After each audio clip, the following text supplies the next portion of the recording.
Jadi khusus untuk tasyahud awal ya.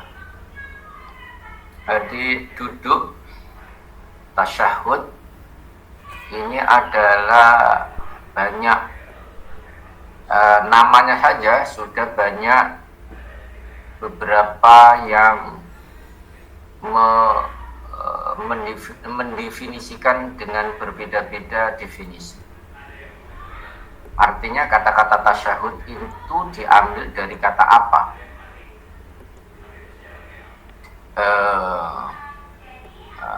Karena dalam sholat duduk itu hanya ada kata syahadat, yaitu kata-kata asyhadu an la ilaha illallah di dalam duduk itu.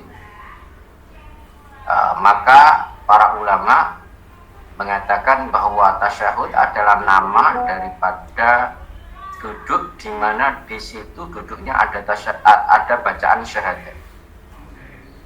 Itu yang pertama. Yang kedua adalah tasyahud artinya adalah penamaan memang daripada ulama yang mana isinya adalah sama dengan tahiyat. Karena nama duduk tasyahud itu juga ada yang menyebutnya sebagai duduk tahiyat. Disebut duduk tahiyat karena ada bacaan at-tahiyatul mubarakatus sholawatut thayyibatulillah atau at-tahiyatulillah atau at-tahiyatu az-zakiyatulillah. Banyak versinya, nanti kita akan bahas berikutnya. Di dalam ini juga makanya nanti sampai kepada perbedaan nama ini menjadi masuk kepada perbedaan saat kita menggerakkan jari-jari telunjuk kita. Ada yang berpendapat inda tasyahud, ketika tasyahud berarti ketika membaca tahiyat, at-tahiyatul lillah. Ada yang mengatakan ya ketika membaca asyhadu, itu. Kemudian ada yang baca tidak, harus diambil kepada inti dari asyhadu yaitu illallah. Begitu. Jadi ini adalah namanya versi ra'yu. Ra'yu itu apa? Pendapat para ulama. Tidak apa-apa, namanya juga ra'yu kan. Kecuali kalau di sana ada bahwa ini namanya wahyu. Wahyu itu berarti firman Allah, sabda Rasulullah itu namanya wahyu. Al-Quran dan hadis itu namanya wahyu. Artinya mukjizat. Kalau ra'yu adalah pendapat. Kalau pendapat nggak perlu didebat siapapun, kan begitu. Ya, intinya adalah kalau ra'yu biasanya itu kita ngikut kepada ulama-ulama yang punya kapasitas ilmunya tinggi, hafal Quran hadisnya, bahasa Arabnya bagus, usul fiqhnya bagus. Itu adalah biasanya kita lebih mendekat kepada ulama ra'yu tersebut di dalam ketika mendefinisikan sesuatu banyak hal. Karena tidak semuanya itu ada definisi. Misalkan akidah itu tidak ada definisinya dalam wahyu, makanya bisa berbeda-beda. Kan begitu.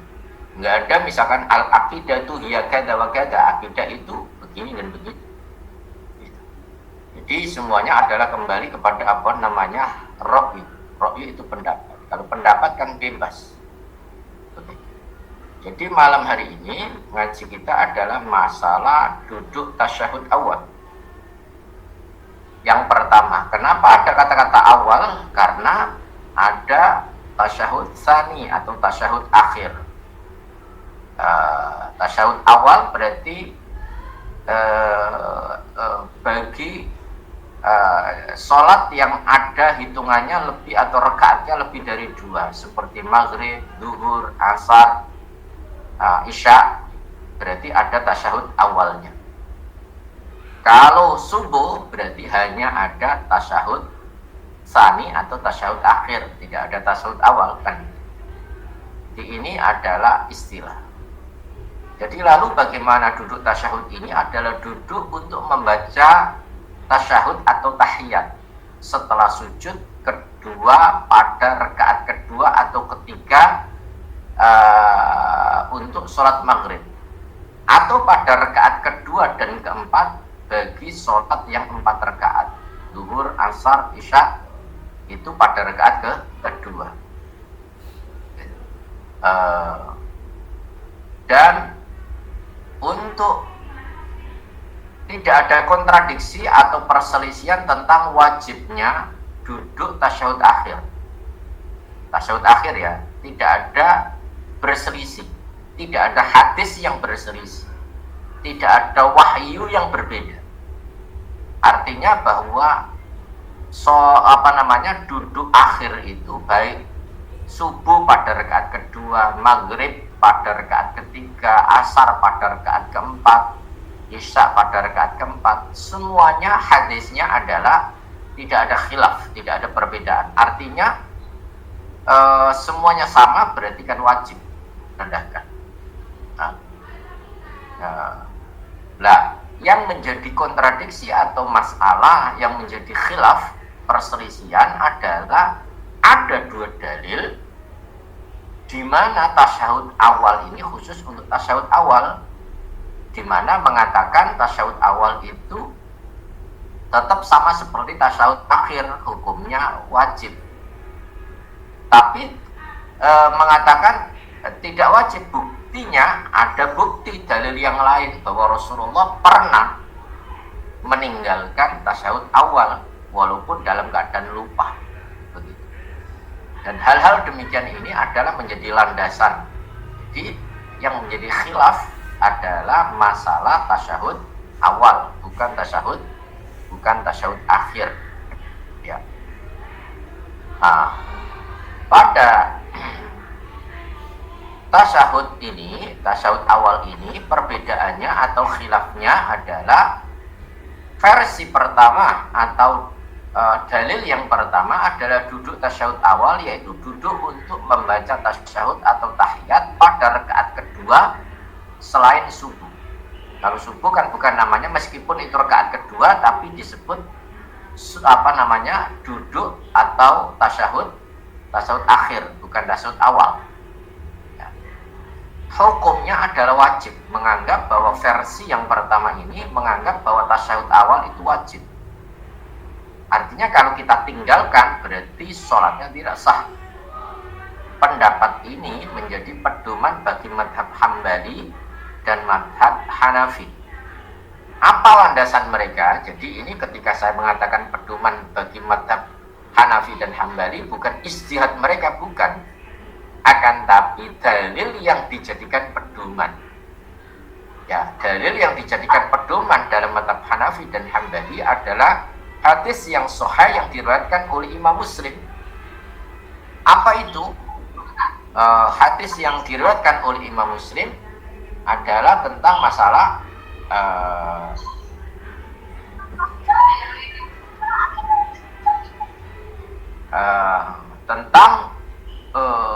di mana hadis yang diriwayatkan oleh Imam Muslim dari sahabat Abdullah bin Mas'ud radhiyallahu taala anhu, qala Rasulullah sallallahu alaihi wasallam, idza qa'adtum fi kulli rak'atain, jika kamu duduk dalam setiap 2 rakaat. Ini ada kata-kata, sudah kata-kata kulli rak'atain, setiap dua rakaat. Faqulu, ini adalah bentuk-bentuk fi'il amar dari qala yaqulu, maka berdoalah. Berarti doa di sini artinya membaca atau ucapkanlah atau bacalah at-tahiyatu lillah was-shalawatu wat-thayyibatu assalamu alayka ayyuhan nabiyyu wa rahmatullahi wa barakatuh, assalamu alayna wa ala ibadillahis sholihin, asyhadu an la ilaha illallah wa anna muhammadan abduhu wa rasuluh, summa wal yatakhayyar minad du'a ajabahu ilaih. Ya.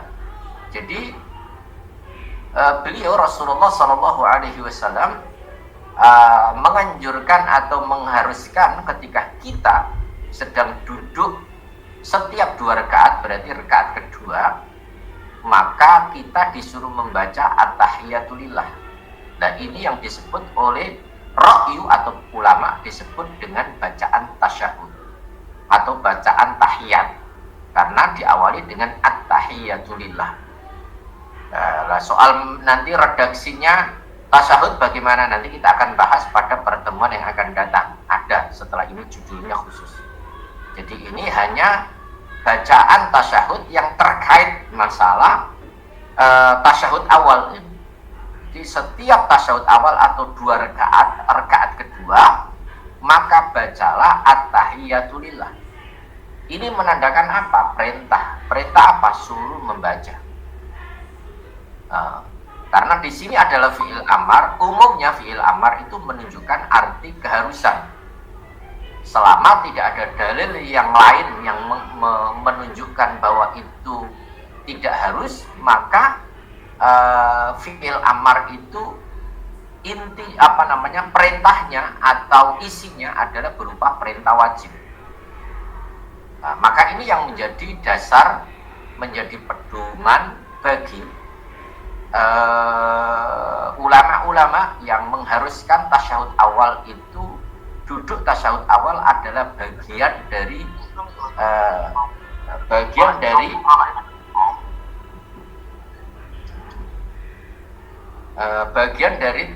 sholat atau bagian dari rukun sholat. Artinya wajib gitu, karena redaksinya menggunakan fi'il amar. Idza qa'atum fi kulli rak'atain faqulu. Nah, poinnya ada kata-kata faqulu. Jadi kalau kalian duduk pada rakaat kedua, maka bacalah. Tidak berdiri tapi suruh membaca. Jadi redaksinya ini jelas, bayyinun, wadihun. Nah, rawahu Muslim, hadis ini diriwayatkan oleh Imam Muslim.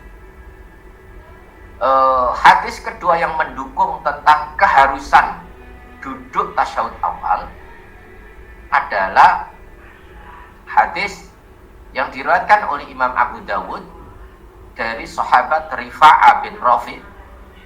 Ini perawi atasnya. Qala Rasulullah sallallahu alaihi wasallam, "Idza anta qumta fi sholatika fakabbirillah." Jika kamu melaksanakan sholat, maka bertakbirlah. Summa iqra' ma tayassara 'alaika minal Qur'an, kemudian bacalah ayat-ayat Quran. Fa idza jalasta fi wastis shalah fatma'inna. Jika kamu duduk di tengah sholat, berarti rakaat yang kedua, maka toma'ninalah waftarish, dan duduklah iftirash. Waftaris fahdaka al-yusra, dengan posisi iftirash, yaitu duduk di paha kita yang kiri atau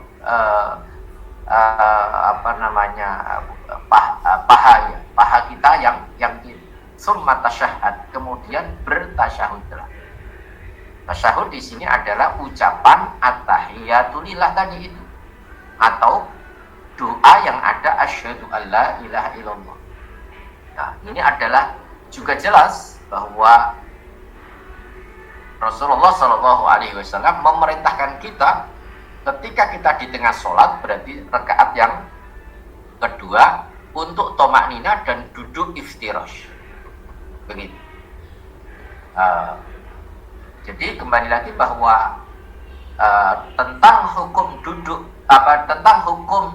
duduk tasyahud awal ini, pertama tadi hukumnya harus wajib karena didukung oleh 2 hadis tersebut. Sekarang versi yang kedua atau pendapat yang kedua mengatakan bahwa tasyahud awal atau tahiyat awal adalah hukumnya sunnah. Artinya sunnah dalam kutip di sini adalah tidak menjadi keharusan di dalam fikih.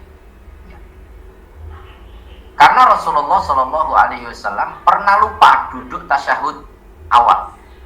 Rasulullah pernah lupa di dalam melakukan tasyahud awal. Namun hanya diganti dengan sujud sahwi. Ya kalau umpamanya kok tasyahud awal ini adalah bagian dari harus wajib, otomatis Rasulullah akan menggantinya, mengganti rakaat, menambah rakaat. Karena fardu itu tidak boleh diganti dengan sujud sahwi, kan begitu. Jadi sujud sahwi itu hanya pada posisi ketika kita meninggalkan sunnah-sunnah atau sesuatu yang tidak menjadi keharusan. Nah buktinya itu tadi, Rasulullah suatu saat di dalam melaksanakan sholat beliau lupa tasyahud awal, langsung berdiri. Berarti rakaat pertama berdiri, rakaat kedua langsung berdiri. Kalau nggak sholat zuhur, sholat asar. Namun Rasulullah hanya mengganti dengan sujud sahwi. Nah pendapat ini menjadi landasan oleh mazhab Syafi'i. Lalu apa hadisnya? Hadisnya adalah riwayat dari sahabat Abdullah bin Buhaina radhiyallahu taala anhu, anna Nabiy sallallahu alaihi wasallam shalla bihimul dhuhr. Bahwa Nabi suatu saat mengimami sholat bihim, artinya itu mengimami atau sholat dengan mereka, mengimami sholat zuhur. Faqama fi rak'atainil aulayaini atau ulataini. Kemudian beliau melaksanakan dua rakaat atau rakaat pertama dan kedua. Lam yajlis, kemudian beliau tidak duduk. Faqama an-nasu ma'ahu. Ketika beliau tidak duduk tasyahud awal ini pada rakaat kedua, faqama, kemudian berdirilah an-nasu, para makmum, artinya para sahabat yang ikut bermakmum dengan beliau, ma'ahu, bersama beliau, karena beliau bangun ya sahabat bangun. Hatta idza qadas shalah, sampai selesailah salat. Wantadharon nasu taslimahu, manusia atau sahabat-sahabat pada menunggu salam beliau, kabbaro, kemudian beliau bertakbir, wa huwa jalisun, sedangkan beliau dalam kondisi duduk. Fasajada sajdatain, kemudian beliau melakukan sujud, dua sujud yang dimaksud dengan sujud sahwi, qabla an yusallima, sebelum beliau salam. Summa sallama, kemudian beliau salam. Artinya bahwa beliau baru ingat ketika sebelum salam, kemudian akhirnya beliau melakukan sujud sahwi sebelum salam. Ini juga dalil yang menegaskan tentang sujud sahwi itu boleh dilakukan sebelum salam. Jadi nanti ada versi lain, sujud sahwi boleh dilakukan sebelum salam dan boleh dilakukan setelah salam. Dalilnya sama-sama kuatnya. Nah, jadi ini adalah kembali lagi, inilah yang dijadikan sebagai pedoman bagi pendapat yang mengatakan bahwa sujud tasyahud awal itu adalah tidak wajib, ya, tidak harus. Nah, ini kalau masalah, nah ini kadangkala ya kebalikan di dalam hidup sosial kita. Misalkan di Indonesia dalam pesantren-pesantren yang bermadzhab Syafi'i misalkan,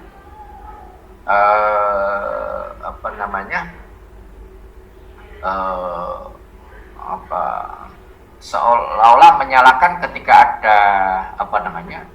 ada tarawih yang 4 rakaat, kemudian tidak ada tasyahud awal tapi hanya tasyahud akhir. Nah, ini juga bisa dijadikan sebagai pedoman. Ya. Intinya kalau ada 4 rakaat, kemudian tengahnya itu atau tasyahud awalnya itu boleh untuk tasyahud awal dan boleh meninggalkan tasyahud awal. Tapi para ulama mengatakan mazhab Syafi'i khususnya dalam berpedoman kepada hadis ini mengatakan bahwa tasyahud awal itu hukumnya sunnah muakkadah. Jadi tetap toh demikian, mazhab Syafi'i mengambil dalil hadis yang diriwayatkan oleh Imam Bukhari ini, tapi tetap menghormati kepada pendapat yang pertama tadi yang mengharuskan. Jadi beliau mengambil tengah-tengah, artinya kalau mau melakukan tasyahud awal akan lebih baik. Buktinya apa? Rasulullah melakukan sujud sahwi. Artinya kalau seandainya Rasulullah tidak lupa, tentu akan melakukan tasyahud awal, kan begitu.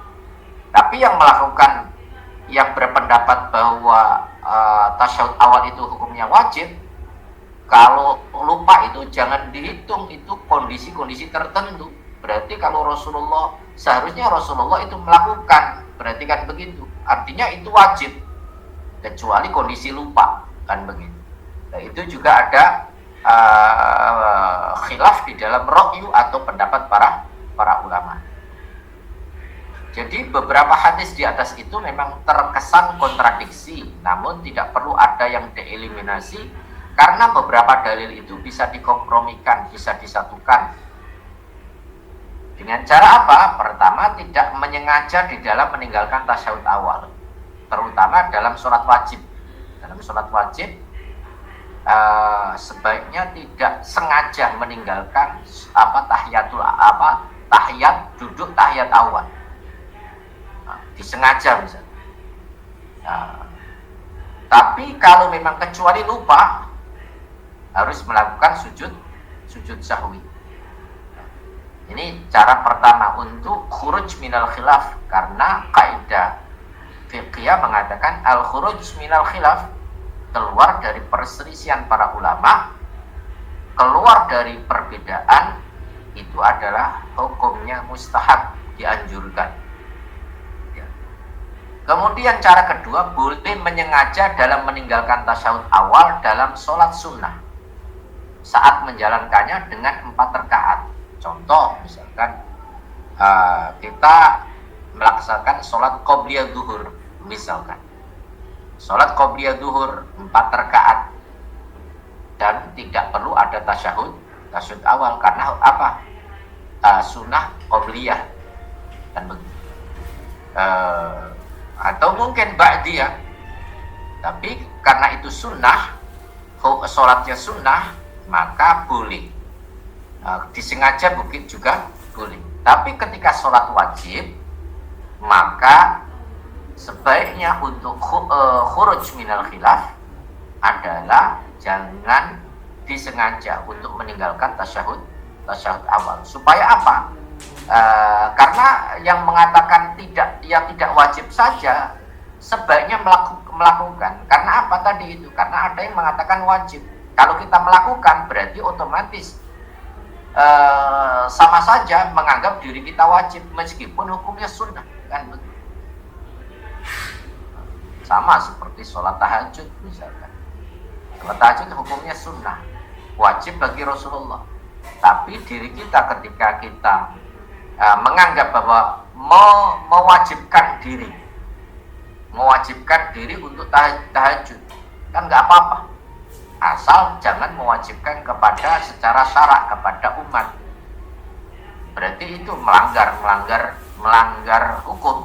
Misalkan kita mengatakan bahwa jamaah, bahwa dakwah kita misalkan kita hukum tahajud hukumnya adalah wajib bagi setiap muslim misal. Berarti ini kan membuat sebuah syariah, kan begitu. Padahal ulama sepakat bahwa tahajud hukumnya sunnah. Tapi ketika kita mewajibkan diri untuk tahajud, kan akan lebih bagus. Itu namanya khuruj minal khilaf juga. Artinya ada orang-orang yang mengatakan bahwa setiap fi'il amar itu perintah wajib, meskipun di ijma'nya mengatakan sunnah. Misalkan di dalam Al-Quran, fatahajjat bihi nafilata, artinya tahajud, bertahajud telah menggunakan fi'il amar, tapi ada kata-kata nafilah sebagai amalan-amalan sunnah. Jadi nilainya adalah nilai sunnah, nilai daripada tidak menjadi amalan-amalan yang wajib. Mungkin ini yang kita bisa sampaikan. Sekali lagi mohon maaf untuk malam hari ini kita ajukan, dan besok akan insya Allah kembali seperti jam semula, karena insya Allah kita sedang ada banyak tamu. Insya Allah bisa kembali besok dalam keadaan sehat walafiat. Kita tutup dengan doa kafaratul majlis. Subhanakallahumma wa bihamdika asyhadu an la ilaha illa anta astaghfiruka wa atubu ilaik. Walhamdulillahirabbil alamin. Allahul musta'an wa alaihi tuklan. Wassalamu alaikum warahmatullahi wabarakatuh.